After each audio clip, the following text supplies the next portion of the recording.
We'll be talking about other educational materials, games and interactive things that will help your children learn language early on.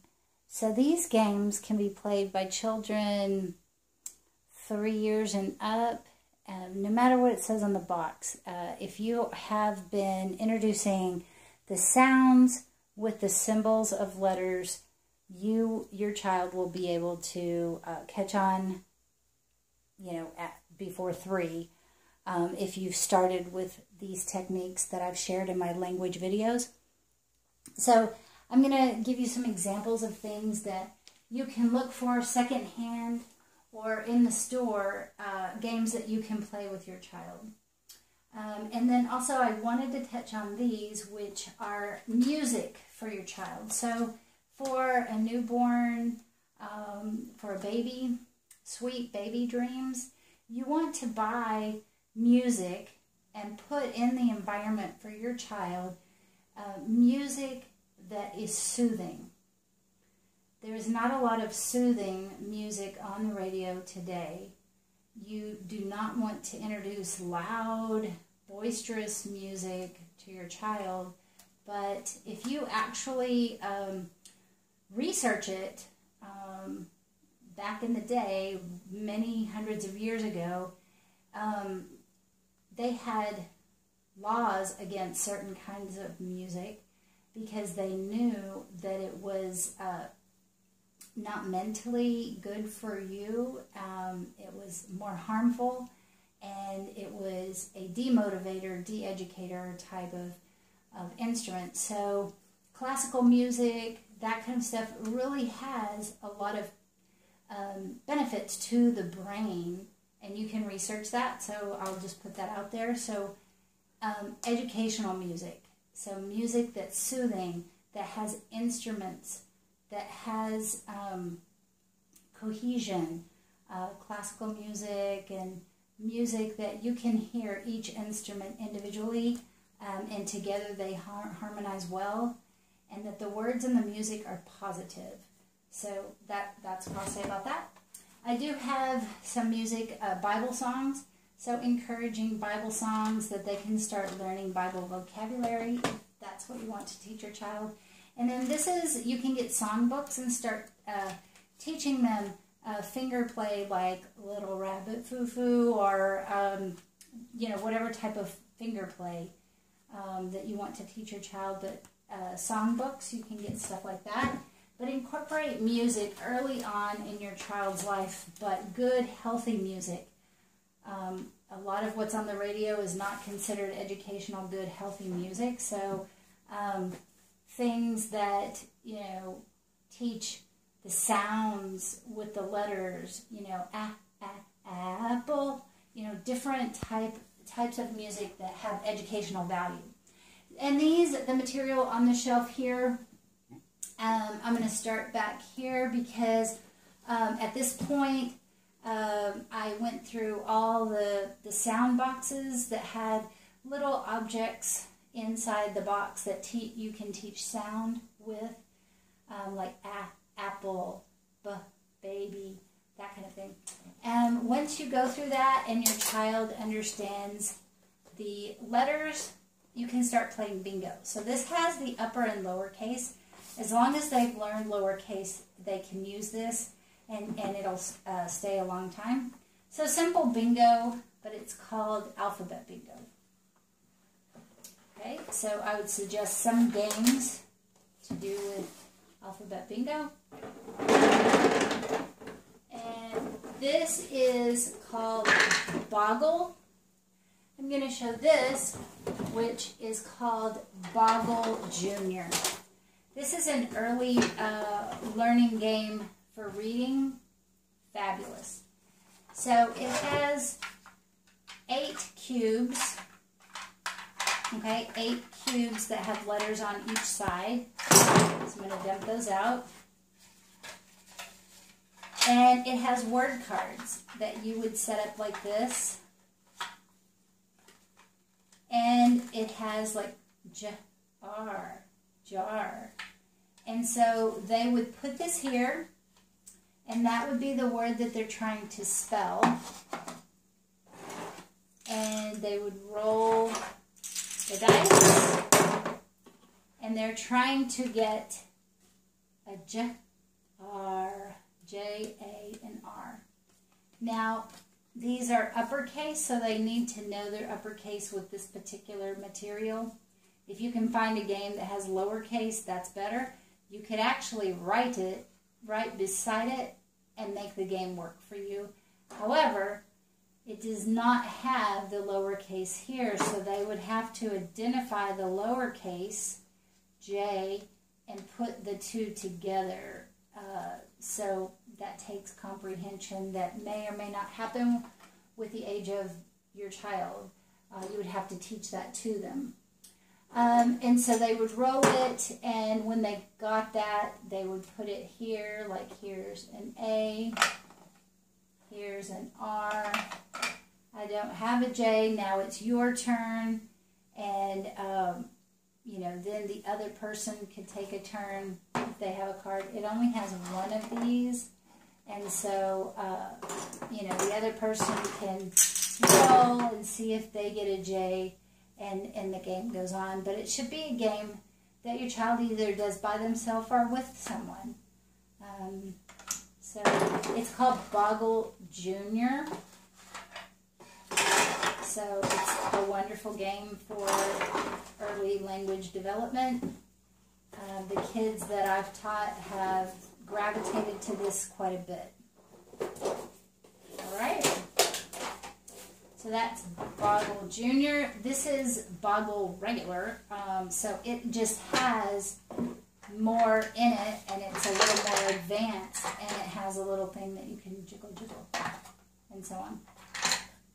So this is a little bit more advanced, but, you know, if they know their letters, they can still do that. So Boggle Junior. This is called Spill and Spell. It's a similar principle.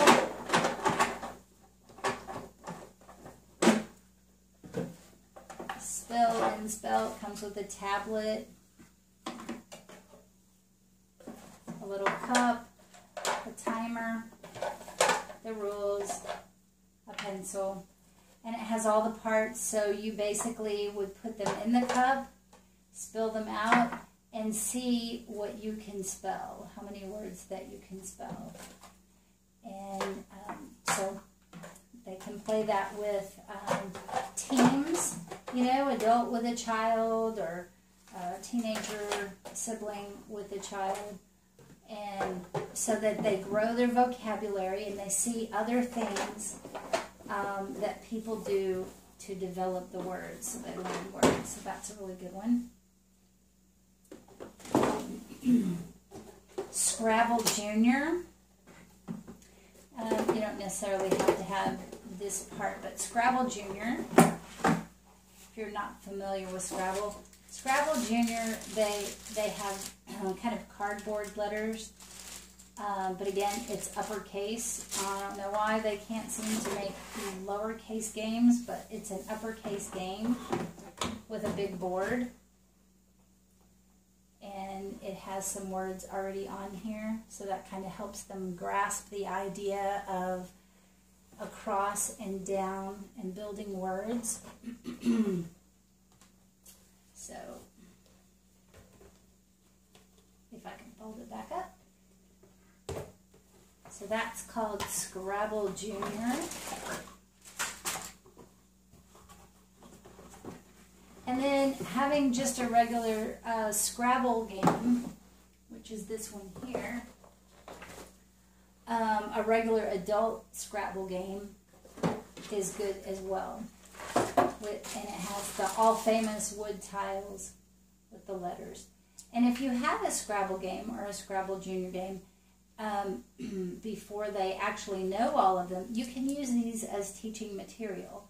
The same with the pieces here and here to teach uppercase. So you can take the parts out. You can even use these little things that hold the letters for your lessons. So if you have games and you invest in them and you find them secondhand, or you buy them early on. You can use them as teaching material and then later teach them the game. This is a wonderful, it's called Word Building Puzzles with 3 letters. So it has the puzzle pieces like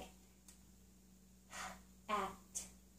And so you can put this, maybe 3 of these, you know, as long as they've learned these particular sounds through the sound boxes, and they've practiced writing, or if you just want them to recognize it, whichever ones they've learned, you could put in a basket and put it on the shelf so that they can work with it and build words. So it's called, it's by Lakeshore, Word Building Puzzles with 3 letters. So that's really fabulous, and it has quite a bit of material in there so that you can rotate that in on your shelf. Here's another one. I'm not exactly sure how to pronounce it. Ukulu, but it's basically a treasure hunting game.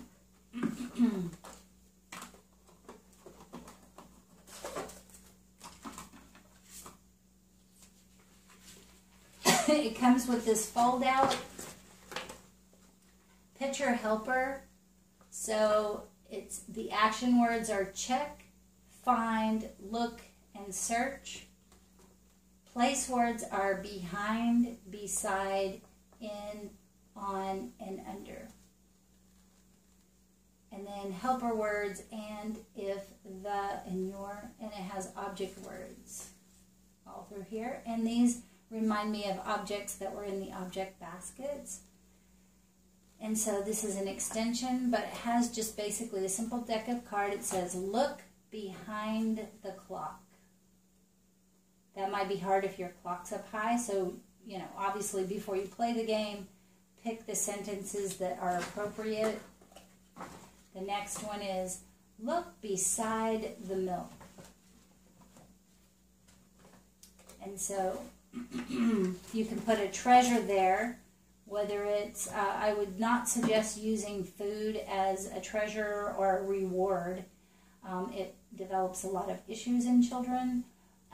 You could start with, if your child's, you know, old enough and you're teaching them about money in the math area, you could put a penny by those particular places. And then the next one is, look on your chair. Look in your hat. And so just go through the deck of cards and set yourself up for success and have fun with them. Interact. Get your child moving around, looking, learning placements of things, learning vocabulary. So that's a good game as well. I hope that was helpful. Oh, I have one more. It's called Smarty Pants. So it says grade 1, but if you've taught your children, you know, words and vocabulary, they can do these. So it's basically questions and answers, and it's interactive. You can talk to them. It's got wordplay, wow facts, and that kind of thing. So when you're traveling and you want to have a conversation or start a game in the car, things like Smarty Pants or card games, or I Spy games. That's really good for traveling. So I hope that was helpful. Those are a few games that I have in my arsenal to teach and interact and have fun. Thank you for watching.